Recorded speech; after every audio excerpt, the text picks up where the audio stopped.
Bonsoir à toutes et tous et bienvenue dans Regard sur l'Afrique. Ce soir, deux sujets sur la table. D'abord, le Mali. Le 25 avril dernier, plusieurs attaques coordonnées ont frappé le pays, officiellement revendiquées, mais beaucoup d'ombres persistent. Qui sont les vrais commanditaires? Quelle stratégie derrière le timing? Que cache cette recrudescence? Ensuite, nous allons parler de cet entretien inédit entre Alassane Ouattara, le président ivoirien, et Lassana Kouyaté, négociateur en chef pour le dialogue CEDEAO-AES. Faut-il y voir un dégel entre la CEDEAO et l'Alliance des États du Sahel?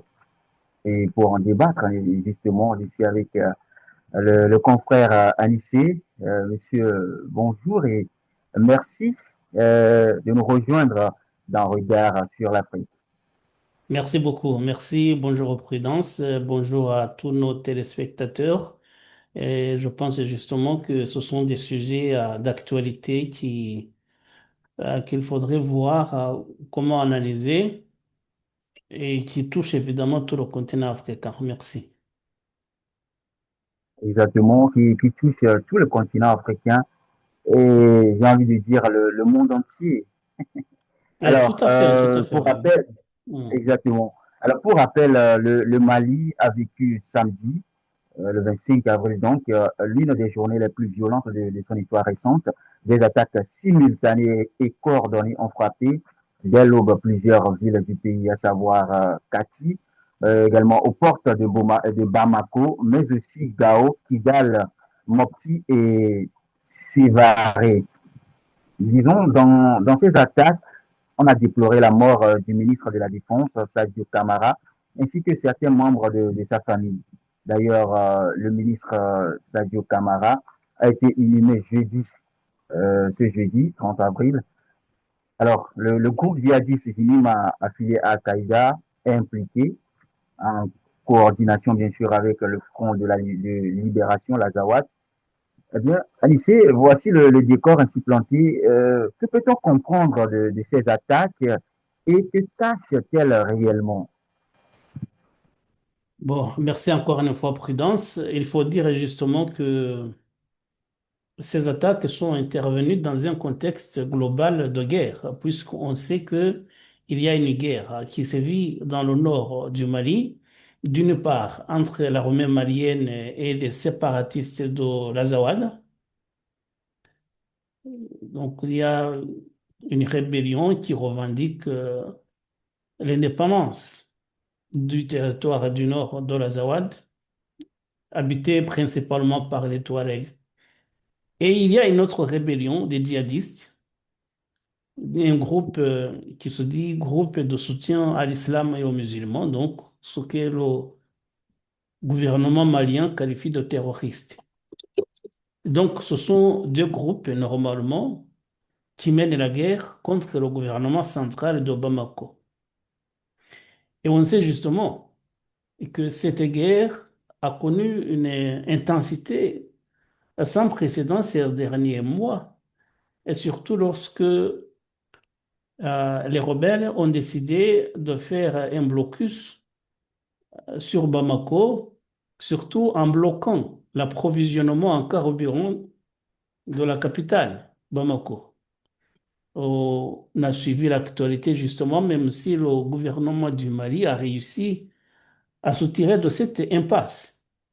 Mais c'était compliqué la dernière fois, justement, lorsqu'il y avait ces problèmes d'approvisionnement et on a vu des files d'attente pour pouvoir faire le plein d'essence ou de gasoil. C'était compliqué à Bamako. Et donc, l'épisode qui a suivi, justement, ce sont ces attaques que le gouvernement malien a qualifiées d'attaques simultanées, complexes et coordonnées. Donc, les deux rébellions, finalement, ont décidé de travailler ensemble et d'attaquer la capitale Bamako, mais également la ville d'Okati, justement, où résidait le ministre de la Défense, qui malheureusement a perdu la vie, mais également d'autres villes comme Mopti et Kidal. Et ce qu'on a compris, c'est que la ville de Kidal, justement, qui était gardée par l'armée malienne, mais également par les mercenaires russes d'Africa Corps, anciennement Wagner. Cette ville a été reconquise par la rébellion de l'Azawad, enfin, les séparatistes de l'Azawad. Ce qui, en soi, est un revers. Donc, il y a deux revers dont on peut parler maintenant. C'est d'abord la perte de la ville de Kidal, qui, sur le plan symbolique, est quelque chose de très important, non seulement pour la rébellion, mais également pour le gouvernement malien. Mais il y a également la mort du ministre de la Défense, le général Sadio Camara. Et donc, ce sont des attaques qui ont surpris le gouvernement malien, même si, selon les autorités, justement, euh, l'armée malienne a finalement réussi à contenir les attaques. Et selon les déclarations officielles du général Assimi Goïta lui-même, mais également du Premier ministre et du chef d'état-major, maintenant la situation est sous contrôle, mais évidemment, ça va laisser des traces. Forcément que ça va laisser des traces.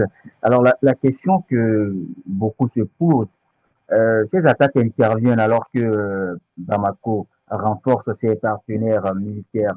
Est-ce une coïncidence ou un message politique? Euh, c'est pas une coïncidence, c'est parce il n'y a pas eu d'accord de paix, et donc ça veut dire qu'officiellement la guerre continue. Le Mali est en guerre, tout le monde le sait. Il y a le gouvernement malien, les forces maliennes sont déployées évidemment sur le terrain, mais également les rebelles également peuvent lancer des attaques à tout moment, même si des fois il y a Ouais. une certaine accalmie, mais la guerre est en cours. Là, officiellement, tout le monde le sait, il n'y a pas eu d'accord signé. D'abord, d'ailleurs, j'ouvre une parenthèse, j'ai suivi, c'est ce que je disais dans ma dernière vidéo, j'ai suivi un porte-parole d'une coalition de l'opposition malienne qui disait justement que ces attaques constituent un échec, puisque le gouvernement malien du général Assimi Goïta a, dans sa stratégie, c'est le tout militaire. Ça veut dire, on va tout faire pour démanteler la rébellion, pour arriver à bout de ces djihadistes et de ces séparatistes qui nous font du mal. Et donc, cet opposant disait justement que ce tout militaire a montré ses limites, que ces attaques ont démontré justement que ce n'était pas la bonne stratégie. Et donc, je disais que il y avait justement euh, pour le Mali une guerre qui est en cours, tout le monde le sait. Et le gouvernement malien a essayé de faire ce qu'il fallait pour vaincre les rebelles. Mais on voit justement que ce n'est pas le cas. Les rebelles ne sont pas vaincus. Et d'ailleurs, le porte-parole du JNIM, les djihadistes, ce groupe de soutien à l'islam et aux musulmans, a déclaré officiellement que cette rébellion maintenait un blocus sur la capitale Bamako. On va voir comment cela va évoluer dans les tout prochains jours.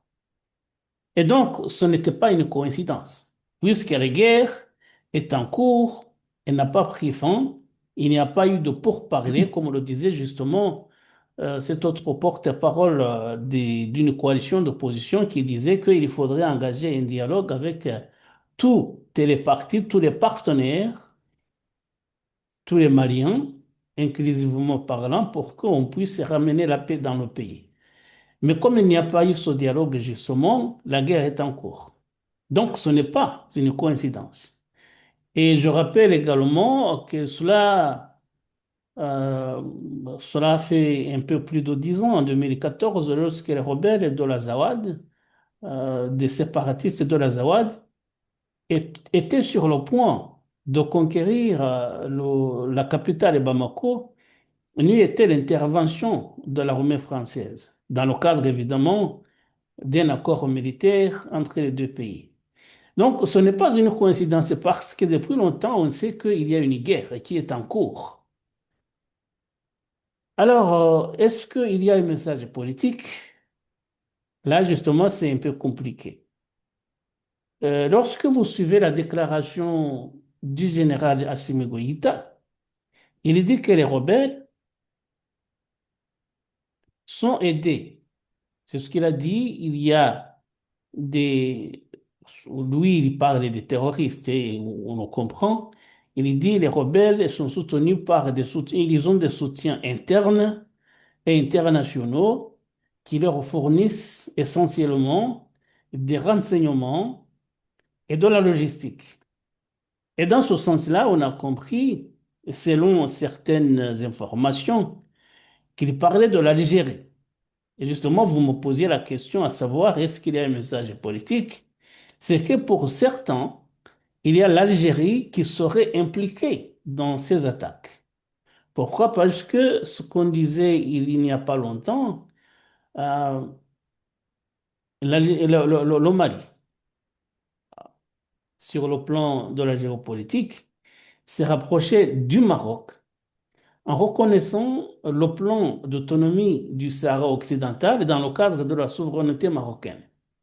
Alors que la Oui, plupart des pays africains, normalement, soutiennent le Front Polisario et qui milite pour l'indépendance du Sahara occidental.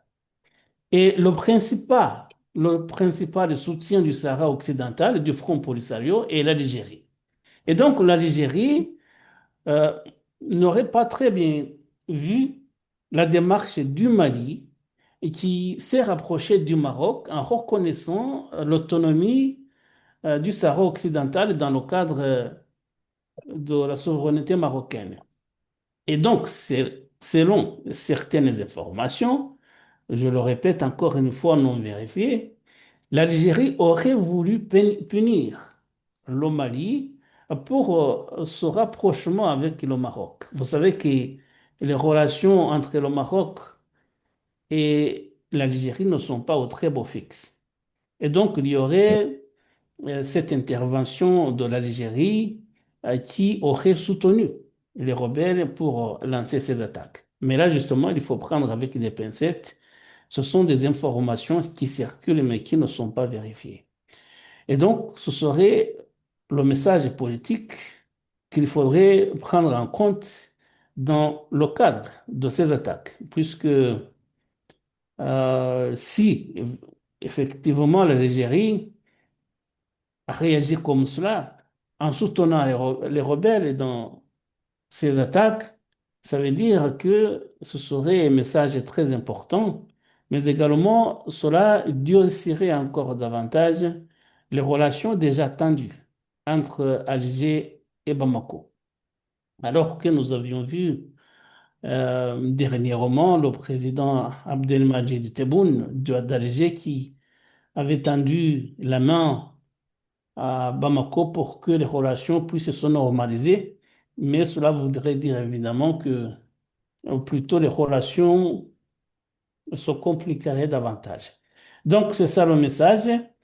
Et, mais on sait également que le Mali accuse certains pays de la région, mis à part l'Algérie, de vouloir déstabiliser la région. Est-ce qu'il y a d'autres pays qui seraient impliqués dans ces attaques? Je parlais des pays du Sud, membres de la CEDEAO, on va y revenir dans un instant. Est-ce qu'il y aurait d'autres pays qui seraient impliqués dans ces attaques? J'ai pas eu d'informations là-dessus, mais peut-être que le Mali également peut-être voit que certains voudraient également déstabiliser son territoire. oui, forcément, si l'on se base sur votre développement tout à l'heure, on pourrait croire que le chaos profite, n'est-ce pas, à l'Algérie et possiblement aux autres pays qui seraient impliqués dans le déstabilisement du Mali. Ou si on veut tout simplement poser la question, nous sommes en droit de se demander à qui profite le chaos. Ce qui est arrivé le 25 avril dernier, à qui cela profite-t-il? Ça profite évidemment à l'Algérie. On peut le voir comme cela. Euh, et d'ailleurs, on a compris que c'est l'Algérie qui aurait négocié le retrait des troupes russes d'Afrique Corps de la ville de Kidal, pardon. Donc, ça veut dire que l'Algérie, finalement, a réussi à avoir son mot à dire dans ce qui se passe au Mali. Les troupes russes, même si Moscou a démenti vouloir se retirer définitivement du Mali, mais les troupes russes d'Afrika Korps, anciennement Wagner, ont bien quitté Kidal. Je crois savoir que Kidal est jusqu'à présent contrôlé par la rébellion des séparatistes de la Zawad.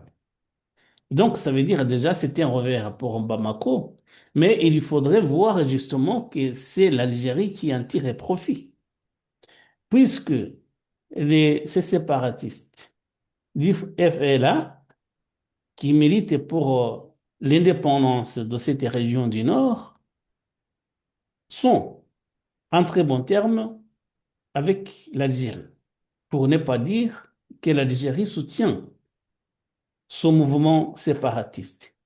Et donc, ça veut dire que si vous contrôlez la ville de Kidal, l'Algérie, justement, pourrait profiter pour contrôler la frontière entre les deux pays, ce qui serait déjà pas mal. Et puis également, on disait que l'Algérie aurait voulu punir le Mali pour la démarche justement de rapprochement avec le Maroc, mais je ne vois pas quel profit autre que ce problème est justement géopolitique, mais je ne vois pas de quel profit il s'agirait autre que justement ce contrôle des frontières. Mais cela veut dire justement que l'Algérie met la pression sur le Mali pour que si jamais il devait y avoir un dialogue, le dialogue se fasse selon les termes imposée par Alger. Parce que quand vous perdez la ville de Kidal, par exemple, quand vous perdez le contrôle de ces vastes territoires du Nord, c'est quelque chose d'important. Et vous avez compris également que le Mali s'est gardé d'accuser nommément, ce qui n'était pas le cas l'année dernière. Lorsque un drone malien a été abattu à la frontière avec l'Algérie, il y avait eu des propos violents, accusant nommément l'Algérie. Mais cette fois-ci, les propos ont été mesurés. Que ce soit le Premier ministre qui s'est exprimé dans les médias officiels, que ce soit le président Assimi Goïta qui s'est lui aussi adressé à la nation de façon officielle, les deux se sont exprimés de façon mesurée et se sont gardés d'accuser officiellement l'Algérie d'avoir trempé dans ces attaques. Donc, ça veut dire, en quelque sorte, que l'Algérie est en train de réussir, que l'Algérie peut imposer ses conditions au Mali pour que les relations puissent se normaliser davantage. Dans votre développement, vous avez évoqué hein, des complicités internes qui pourraient également avantager l'Algérie dans ce sens.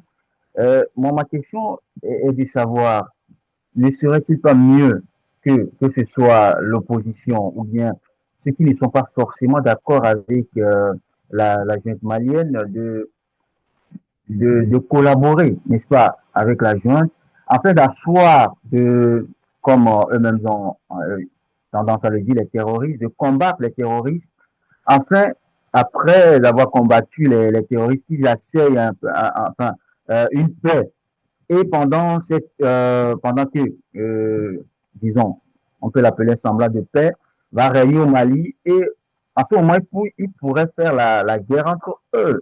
Disons, chercher à savoir qui va reprendre le fauteuil présidentiel. Ne serait-il pas mieux, plutôt que de combattre la junte au même moment où la junte serait en train de combattre les terroristes? Bon, d'abord, il y a, bon, ce n'est pas un secret pour personne, le pouvoir malien, le régime en place maintenant du général Assimi Goïta a des opposants. C'est normal, puisqu'il y a le Oui, régime destitué justement par le coup d'État qui a porté Assimi Goïta au pouvoir. D'ailleurs, le général qui a été tué récemment dans ces attaques, Sadio Kamara, où on disait que c'est lui qui était le pilier du régime d'Assimi Goïta. Donc, ces deux hommes, exactement. Sadio Kamara et Assimi Goïta, bien sûr, ils ont des opposants. Et bon, ils avaient, puisque Sadio Kamara n'est plus, il y avait des opposants. Je parlais d'ailleurs, j'évoquais le cas d'un opposant. Je ne sais plus comment ce parti s'appelle, mais c'est une coalition de la défense de la République. Les Ouais, responsables sont en exil. Ce sont des gens qui sont opposés au régime, mais qui ne voient pas non plus d'un bon œil les rebelles. Ça veut dire le conflit armé.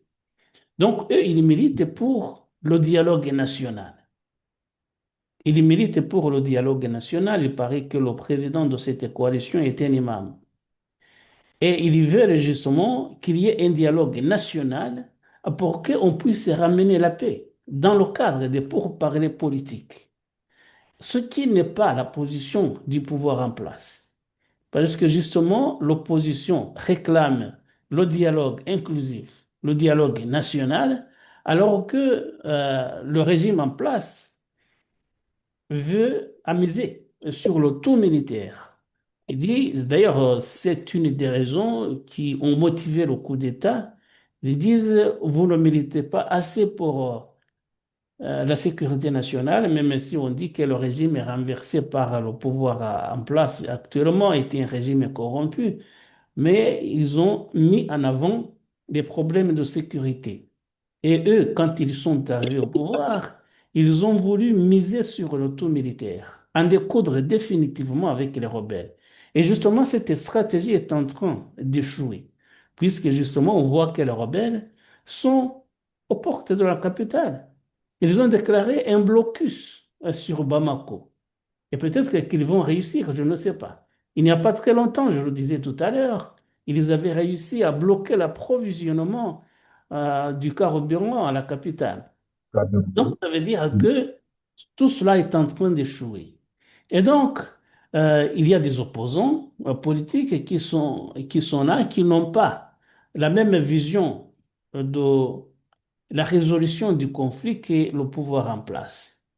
Est-ce qu'ils vont soutenir les rebelles? Non, ils ne soutiennent pas les rebelles. Est-ce qu'ils vont soutenir euh, l'armée dans le cadre de la lutte contre ces djihadistes? Et justement, c'est compliqué puisque l'armée est contrôlée par le pouvoir qui n'a pas la même vision des choses que justement les opposants en question. Ce qui veut dire que il y a un dialogue de sourds. Les gens ne s'entendent pas au Mali. Et il faudrait justement qu'il y ait un terrain d'entente. Je pense, personnellement, c'est une opinion, je pense que le pouvoir malien, au vu des derniers développements, le pouvoir malien, je parle du général Assimi Goïta, de son premier ministre et de tout son gouvernement, il devrait voir comment engager un dialogue comme le réclame l'opposition. D'abord, engager le dialogue avec l'opposition, et puis s'il faut engager le dialogue avec les rebelles, du moins avec les rebelles de l'Azawad, puisque il y avait eu déjà des accords dans le passé entre le pouvoir de Bamako et les rebelles de FLA qui militent pour l'indépendance de l'Azawad. Euh, il n'y a pas eu d'accord avec les djihadistes, mais au moins avec cela, puisqu'il y avait déjà eu des accords, il faudrait encore une fois comment relancer le dialogue. relancer le dialogue avec l'opposition politique et démocratique et relancer le dialogue avec les rebelles de l'Azawad. Et puis, on verra comment traiter la question des djihadistes. Mais c'est compliqué un tout petit peu, justement, puisque les séparatistes ont décidé de travailler ensemble, du moins dans le cadre des dernières attaques, ont décidé de travailler ensemble avec les djihadistes. Mais au moins, s'il y avait cette volonté de relancer le dialogue, d'avoir des pourparlers de paix avec tous les Maliens de façon inclusive, cela, je pense, ramènerait la paix plus que de devoir tout miser sur le tout militaire. Eh bien, l'avenir nous en dira beaucoup plus.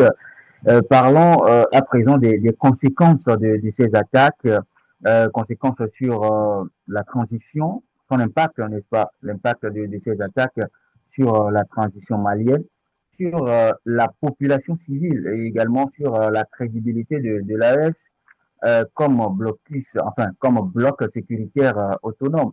Euh, Quelles conséquences ces attaques pourront avoir sur, voilà, comme je l'avais dit, la population civile et bien sûr la crédibilité de l'AES. Voilà. D'abord, on a compris qu'il y avait des limites avec la coopération entre l'armée malienne et euh, les mercenaires russes qui sont présents, qui étaient présents surtout dans la ville de Kidal, c'est ce que nous disions. Il y avait des limites. Et il y a eu des interrogations également sur la coopération militaire entre les trois pays de l'Alliance et des États du Sahel. Il y a un juste et un communiqué. Et j'ai entendu justement le général Assimi Goïta dire que euh, les forces venues des trois pays de l'AES participaient aux opérations de ratissage après les attaques qui ont eu lieu. Mais tout le monde a compris qu'en fait, il y avait également des limites dans le cadre de cette coopération, puisque les trois pays avaient décidé de mutualiser des forces pour contrôler les territoires des trois pays. Mais au moment de ces attaques, justement, on n'a pas vu les forces venues du Burkina Faso, et on n'a pas vu des forces venues du Niger. Et cela se comprend justement puisque les deux pays sont également confrontés à leurs propres problèmes de sécurité. Et donc, Exact. la mutualisation des forces va être compliquée. On a compris qu'il y avait des limites. On a compris des limites. Il y a eu juste un communiqué. Il y a eu peut-être des renforts, mais c'était après le coup. Si les rebelles avaient réussi à prendre la capitale, l'intervention des deux autres pays du Sahel serait intervenue trop tard. Ça veut dire que le Mali a dû compter sur ses propres moyens, non pas sur les moyens du Niger, non pas sur les moyens du Burkina Faso. Et donc, c'est... mais on comprend également que l'AES est une structure naissante. Peut-être les responsables vont apprendre des erreurs, des événements qui ont eu lieu au Mali. Ils vont essayer de voir corriger les choses. Mais au moins, pour ce qui s'est passé le 25 avril, ils ont brillé par leur absence. Exactement. Mm. Alors, si la sécurité reste la plaie ouverte du Sahel, alors la diplomatie tente de résoudre, hein, sinon de recoudre le tissu régional. Et c'est justement l'objet de notre second sujet, car pendant que le Mali pensait ses blessures, à Abidjan se jouait une autre partie, celle du dialogue. Euh, Peut-on parler sécurité sans parler réconciliation régionale? C'est la question qui nous amène à l'entretien entre Alassane Ouattara et Lassana Kouyaté.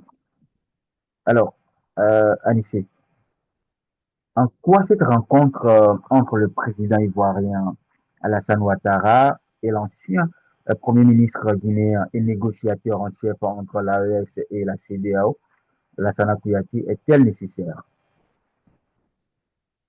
Euh, la nécessité réside en ceci que justement, cela prouve que il y a une volonté de dialogue, du moins de la part de la CEDEAO.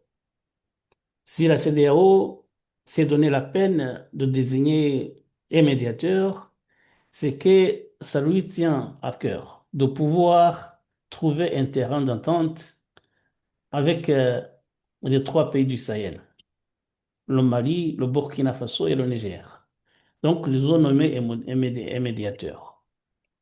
Et puis, un autre point à souligner, c'est que en se rendant en Côte d'Ivoire, c'est quelque chose de très significatif puisque le président Ouattara est le principal ennemi, je mets entre guillemets, mais quand on suit les déclarations du Niger, du Mali, du Burkina Faso, surtout le Niger, le général Tiani aime bien accuser la Côte d'Ivoire d'abriter les terroristes, entre guillemets encore, qui veulent déstabiliser le territoire du Niger. Donc, ça veut dire que pour l'AES, même si l'ensemble de la CEDEAO est considéré comme une organisation opposée à leur confédération, mais il y a des gens qui sont pointés du doigt plus que d'autres, et au premier rang desquels figure le président Alassane Ouattara, et puis aussi Patrice Talon qui est en train de quitter le pouvoir. Ça veut dire que quand le médiateur désigné est allé en Côte d'Ivoire, c'était comme pour dire, voilà, je vais voir Alassane Ouattara, essayer de discuter avec lui et lui demander s'il peut trouver des points de vue ou un terrain d'entente avec les trois pays du Sahel. Et d'après ce qu'on a compris justement, c'est que le président Ouattara, et j'ai lu votre article là-dessus, c'est que le président Ouattara disait qu'il ne comprend pas cette rupture. Il ne comprend pas l'existence même de l'Alliance des États du Sahel. Ce qui veut dire, ce Oui, sera très compliqué d'harmoniser les vues, puisque lui, il dit, on était là, au sein de la CEDEAO, et ça marchait très bien, et ceux-là ont claqué la porte, et ils sont allés fonder leur propre organisation. Et vous avez oui, compris que même ce médiateur, justement, Lansana Kouyaté a dit, moi non plus je ne comprends pas, mais peut-être que je comprendrai quand j'irai dans ces pays frères. justement. Ça veut dire que les points de vue des uns et des autres sont très éloignés et il faudra beaucoup d'efforts pour qu'on puisse les réconcilier. Et on ne va pas peut-être jeter l'éponge, il faudra beaucoup d'efforts, beaucoup de concessions de part et d'autre, mais je pense que ce sera compliqué. Dans tous les cas, il faut souligner cette volonté de dialogue et c'est ce qu'il faut faire justement. Justement, parlant de cette question ou de cet étonnement des deux acteurs, à la fois président Ouattara et Lassana Kouyaté, ne voyez-vous pas, comment dire, une question hypocrite ou de l'ironie dans leur étonnement, ou bien dans leur questionnement, surtout la question que se pose Alassane Ouattara, pourquoi décider de créer l'AES et pourquoi quitter la CEDEAO? Ce sont les questions d'Alassane Ouattara. N'est-ce pas de l'ironie ou juste une question de l'hypocrisie. Déjà, le président Ouattara aurait pu refuser de recevoir le médiateur de la CEDEAO, puisque justement, pour lui, les dirigeants de l'AES sont des ennemis, même si lui ne s'exprime pas publiquement là-dessus, mais on voit que les propos venus d'ailleurs, venus de l'AES, le désignent comme ennemi de l'AES. Et donc, s'il y a, c'est ce que je disais justement, si le médiateur a voulu se rendre en premier lieu justement en Côte d'Ivoire, c'est que Ouattara justement est considéré comme le principal obstacle, du moins est considéré comme le premier ennemi de l'AES, puisque justement les dirigeants de ces trois pays le considèrent comme euh, quelqu'un qui travaille avec des puissances étrangères, essentiellement avec la France. C'est ce qu'ils disent, je n'invente rien. Donc, je l'accuse de travailler pour la France, cette ancienne puissance coloniale que les trois pays, les dirigeants des trois pays ne tiennent pas beaucoup en estime, vous le savez. Et donc, le fait même d'avoir accepté de recevoir le médiateur est un bon signe d'ouverture. Et est-ce que c'est de l'hypocrisie? Non. En diplomatie, il n'y a pas d'hypocrisie. Déjà, la diplomatie est synonyme d'hypocrisie. Il faut prendre les deux parties ou plusieurs parties, même quand on disait que, surtout du temps de la guerre froide, beaucoup de pays sont considérés comme non alignés, mais on avait toujours un penchant d'un côté ou de l'autre. Et donc, pour essayer de comprendre, pour essayer de dialoguer, il faut toujours parler avec tout le monde. Donc, ce n'est pas de l'hypocrisie. Je ne considère pas cela comme de l'hypocrisie. Je ne sais pas, je ne connais pas essentiellement euh, les rapports que le médiateur Lansana Kouyaté entretient avec les trois pays de l'AES, mais j'espère, s'il a été désigné peut-être, c'est que il peut être considéré comme quelqu'un de neutre. S'il n'est pas neutre, ça ne pourra pas marcher. Donc, je pense que la CEDEAO a choisi quelqu'un qui peut jouer sur les deux tableaux. Ce n'est pas de l'hypocrisie. C'est tout simplement pouvoir rapprocher les positions des uns et des autres. Et donc, si il s'est rendu en Côte d'Ivoire, c'est pour cela justement, puisque la Côte d'Ivoire, du moins le président Ouattara, et la bête noire des trois pays de la l'AES. Mais je pense également c'est que peut-être c'est quelqu'un qui peut rapprocher les positions des uns des autres. Est-ce que cela va aboutir? C'est ça la question qu'il va falloir se poser. C'est la question qu'il va falloir se poser puisque justement euh, le Mali, le Burkina Faso et le Niger déclarent depuis le début que il n'est pas question de retourner, de rejoindre encore une fois l'organisation qu'ils ont quittée, ça veut dire la CEDEAO. Alors, à quoi vont servir les négociations si déjà les trois pays ont déclaré qu'il n'est pas question de retourner au sein de la CEDEAO? Je ne sais pas. Est-ce qu'ils vont négocier pour trouver une autre forme de coopération?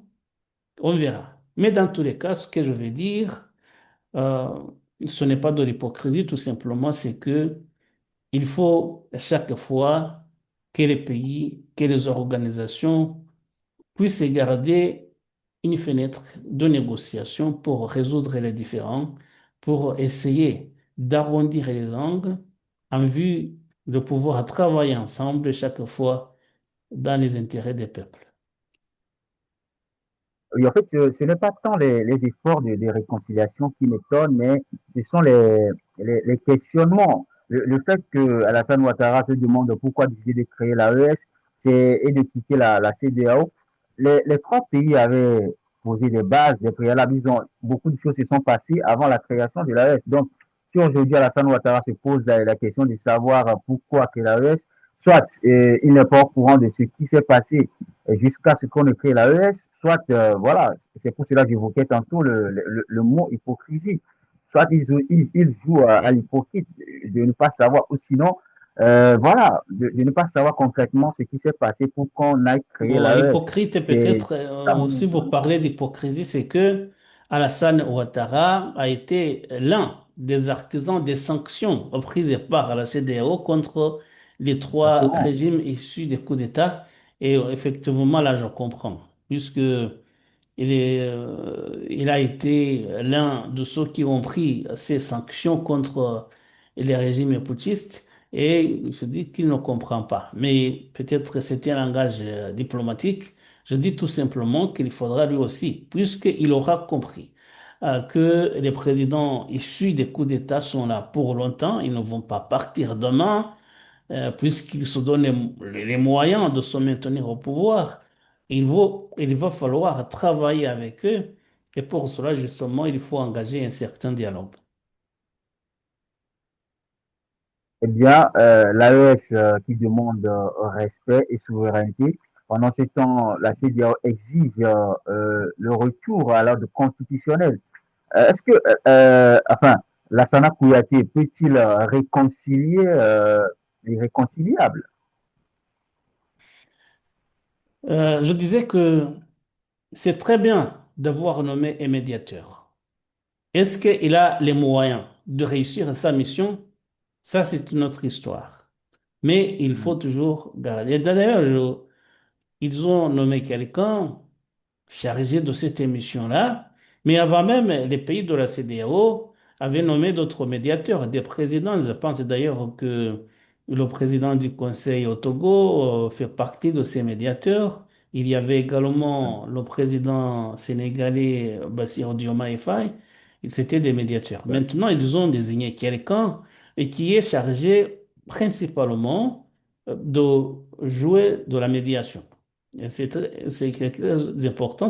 C'est pour cela que je disais que, du moins, ça montre que la CEDEAO a compris que le départ de ces trois membres, justement, l'avait affaibli. Il faut voir comment travailler ensemble, même si les trois pays ne revenaient pas dans le giron de la CEDEAO, mais au moins, il faut trouver une façon de travailler de concert. Voilà. Maintenant, est-ce que ce Guinéen va pouvoir réussir sa mission? C'est compliqué. C'est compliqué justement puisque pour cela, il faudrait savoir réconcilier le général Tiani et le président Ouattara. Et là, je ne pense pas que c'est possible. Donc, il y a des inimitiés personnelles parce que quand je vois les déclarations du général Tiani, je pense qu'il a tout simplement une histoire personnelle, même si les deux hommes peut-être ne se connaissent pas, mais lui, il a une dent farouche contre le président de la Côte d'Ivoire. Et je pense que le président de la Côte d'Ivoire également le lui rend très bien. Est-ce que ces deux hommes pourront réconcilier leur opposition? Ce sera compliqué. Donc, il faudra dépasser les rancunes. Il faudra dépasser des positions personnelles, des rancœurs, en vue de pouvoir privilégier l'intérêt public. Je disais les intérêts des peuples, mais il faudra justement que chaque parti puisse se faire des concessions. Est-ce que Lansana Kouyaté est l'homme qu'il faut? Je ne sais pas. Je ne sais pas, mais j'espère bien, euh, dans l'intérêt, encore une fois, des deux organisations, qu'il pourra travailler et qu'il bénéficiera du soutien des uns et des autres. Il faudra dépasser les intérêts personnels et privilégier l'intérêt du peuple. Alors, Anicet, en une phrase, hein, que retenez-vous de ce 25 avril et de cet entretien? Et surtout, quelle est la condition pour sortir de l'impasse. L'impasse au En guise Mali de ou conclusion, l'impasse entre la CEDEAO et l'AES? à la fois au Mali et entre la CEDEAO et l'AES.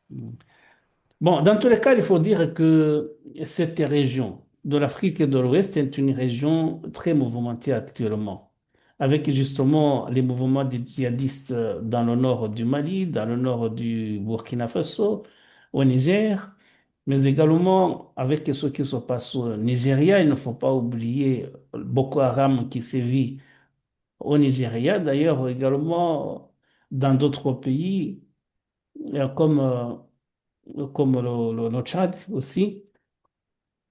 Oui. Et ce sont c'est une région justement qui connaît tous ces mouvements-là, des rébellions, mais également des relations très compliquées avec les pays en question. On a vu d'ailleurs que aussi il y a des interventions des puissances étrangères. Les États-Unis qui ont décidé d'aider le Nigeria à combattre les mouvements comme Boko Haram, avec les puissances européennes comme la France qui sont accusées d'être derrière les mouvements comme les attaques, les dernières attaques au Mali, mais également les Russes qui sont présents au Mali. Donc, des, c'est une situation très complexe et qui implique beaucoup de monde, des pays de la région, mais également des puissances étrangères. C'est compliqué alors.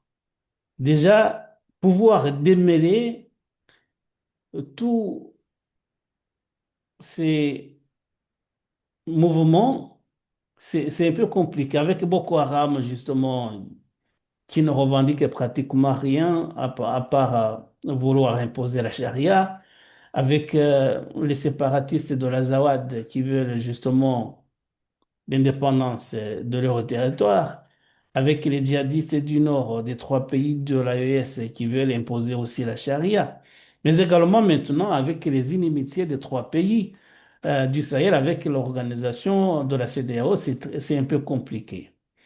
Et avec les derniers développements, justement, on a compris peut-être qu'il y a une chance de travailler ensemble, du moins d'ouvrir un dialogue franc et sincère. Dialogue entre les Maliens, dialogue également entre l'AES et la CEDEAO. Je pense que c'est le sens de l'émission d'aujourd'hui, on a Oui. dit que le Mali, justement, avec les événements qui ont eu lieu le 25, le gouvernement malien a compris que peut-être que le tout militaire n'était pas la bonne stratégie. Il faudrait engager un dialogue franc, inclusif, avec tous les Maliens pour pouvoir ramener la paix dans le pays. Et puis aussi, avec la nomination de son médiateur, pouvoir ramener la paix dans la région, surtout entre l'AES, en engageant un dialogue entre l'AES et la CEDEAO. Et je pense tout simplement que peut-être le message qu'il faut retenir aujourd'hui, c'est qu'il peut y avoir une chance de paix, il peut y avoir une ouverture de dialogue, mais à condition justement que tous les acteurs puissent y contribuer, puissent y mettre de la bonne volonté et c'est ce qu'il faut. De la bonne volonté, c'est le maître mot. Alors, Anissé, nous sommes arrivés à la fin de notre échange. Est-ce que vous pensez avoir tout dit lors de cette émission? Oui, pour cela, oui, je pense qu'on a dit ce qu'il fallait. S'il le faut, on y reviendra. Je pense qu'il y aura d'autres développements, surtout au Mali. On verra déjà d'autres missions du médiateur Lansana Kouyaté. Est-ce qu'il va se rendre dans d'autres pays? On verra surtout, ce serait intéressant de voir le dialogue qu'il va avoir avec les trois pays du Sahel. Ce sera intéressant. On a vu ce qu'il a D'accord. dit avec le président Ouattara en Côte d'Ivoire. Comment est-ce qu'il va être accueilli dans les trois pays du Sahel? On verra surtout les déclarations des dirigeants de ces pays-là. S'il le faut, on y reviendra. Mais je pense qu'on a fait le tour de la question et je te remercie. Ok. Merci beaucoup à vous et à vous toutes et tous également de nous avoir suivis. C'était un regard sur l'Afrique. On se retrouve la semaine prochaine.